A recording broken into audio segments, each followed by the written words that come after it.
Hello friends, நம்ம இன்னைக்கு இந்த வீடியோல விநாயகர் சதுர்த்திக்கு ரொம்ப ஈஸியாவும் அழகாவும் அருகம்புல் மாலை எப்படி ரெடி பண்றதுன்னு பார்க்கலாம். அதுக்காக நமக்கு தேவையான அளவு அருகம்புல் எடுத்துக்கலாம்.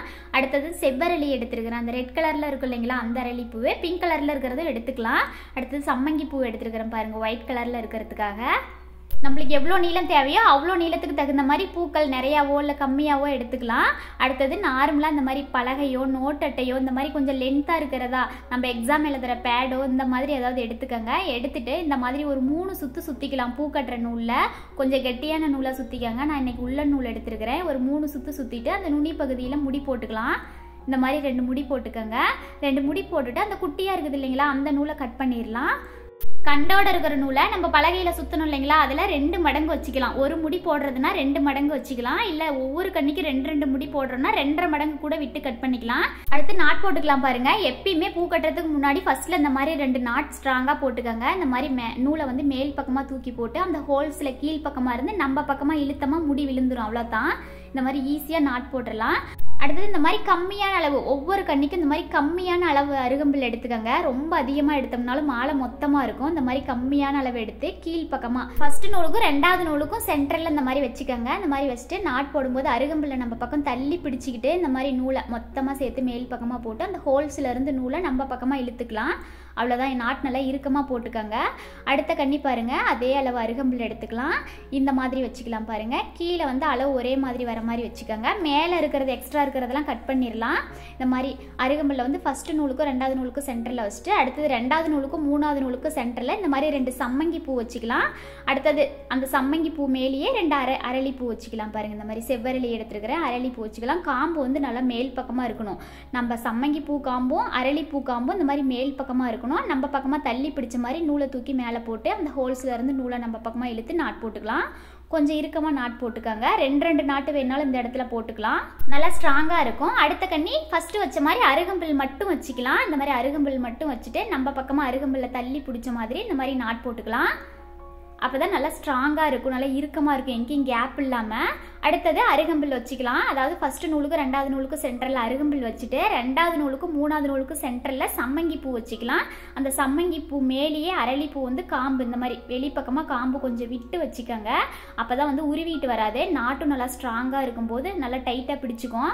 இந்த மாதிரி நூலை வந்து மேல் பக்கமாக தூக்கி போட்டு நாட் போட்டுக்காங்க. இந்த மாதிரி நல்லா கொஞ்சம் இறுக்கமாக போட்டுக்காங்க. இதே மாதிரி தான் நம்ம மாலை ஃபுல்லாகவே ரெடி பண்ண போகிறோம். ஒரு கண்ணி அருகம்புல் மட்டும் வச்சுக்கோங்க. இன்னொரு கண்ணியில் அருகம்புல்ல சம்மங்கி பூ, அதுக்கு மேலே அரளி பூ வச்சுக்கோங்க. அடுத்தது மறுபடியும் அருகம்புல் மட்டும் வச்சுக்கோங்க.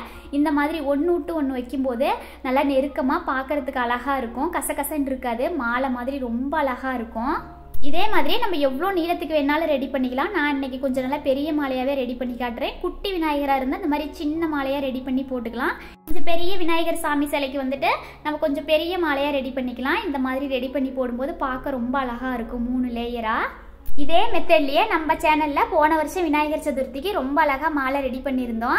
அது வந்து பார்க்குறதுக்கு இன்னும் கொஞ்சம் கிராண்டாக இருக்கும். அந்த வீடியோ வந்து இந்த வீடியோவோட எண்டு ஸ்க்ரீனில் கொடுக்குறேன். இதையும் பார்த்துட்டு அதையும் ஸ்கிப் பண்ணாமல் பாருங்கள். உங்களுக்கு எந்த மாதிரி மாடல் பிடிச்சிருக்குதோ அந்த மாதிரி ரெடி பண்ணிக்கலாம். கட்டுறது பார்த்தீங்கன்னா இதே மாதிரி கட்டுறது தான். நம்ம பூக்கள் மட்டும் சேஞ்சாக இருக்கும்.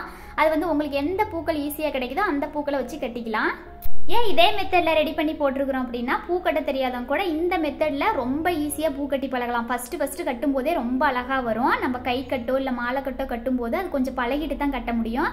அதனால தான் இந்த மெத்தடில் ரெடி பண்ணும்போது எல்லாருமே ஈஸியாக கட்டி கற்றுக்கலாம்.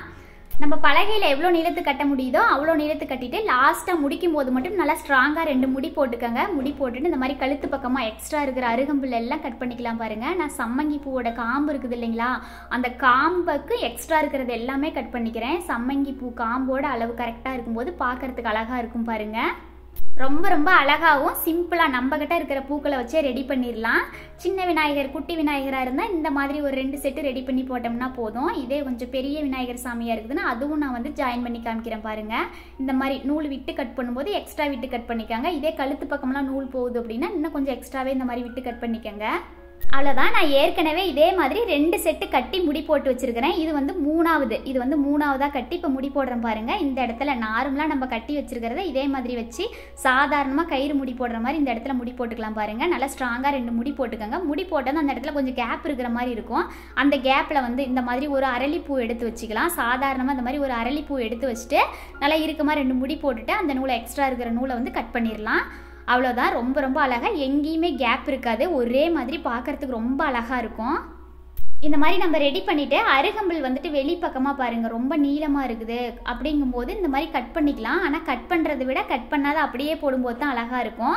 அந்த நுனி புல்லுங்க மட்டும் பாருங்கள், அந்த அருகம்புல் அந்த நுனி புல்லு மட்டும் இருக்குது இல்லைங்களா, அந்த மாதிரி வேணும்னா இந்த மாதிரி ஓரமாக கொஞ்சம் கட் பண்ணிடலாம். ஆனால் முடிஞ்ச அளவுக்கு நீங்கள் கழுத்து பகுதி மட்டும் கட் பண்ணிவிட்டு அந்த ஓரங்களில் கழுத்து பகுதியில் வரும் இல்லைங்களா, அந்த இடத்துல மட்டும் கட் பண்ணிவிட்டு ஓரங்கள்லாம் வெளிப்பகுதியிலலாம் அருகம்புல்லை கட் பண்ணாமையே போடுங்க. அதுதான் நேச்சுரலாக பார்க்க அழகாக இருக்கும். அவ்வளோதான் பாருங்கள். இதை நான் 3 பிட்டாக கட்டி சாதாரணமாக கயிறு முடி போடுற மாதிரி நல்லா 2 முடி போட்டு ஜாயின் பண்ணியிருக்கிறேன். எந்த இடத்துலையுமே ஜாயின் பண்ண மாதிரி இருக்காது, பார்க்க அழகாக இருக்கும். நீங்களும் இதே மாதிரி கட்டி ஜாயின் பண்ணிக்கலாம். நம்மளுக்கு எவ்வளோ நீளம் வேணுமோ அவ்வளோ நீளத்துக்கு தகுந்த மாதிரி. இந்த வீடியோ கடைசி வரைக்கும் ஸ்கிப் பண்ணாமல் பார்த்ததுக்கு தேங்க்யூ ஃப்ரெண்ட்ஸ்.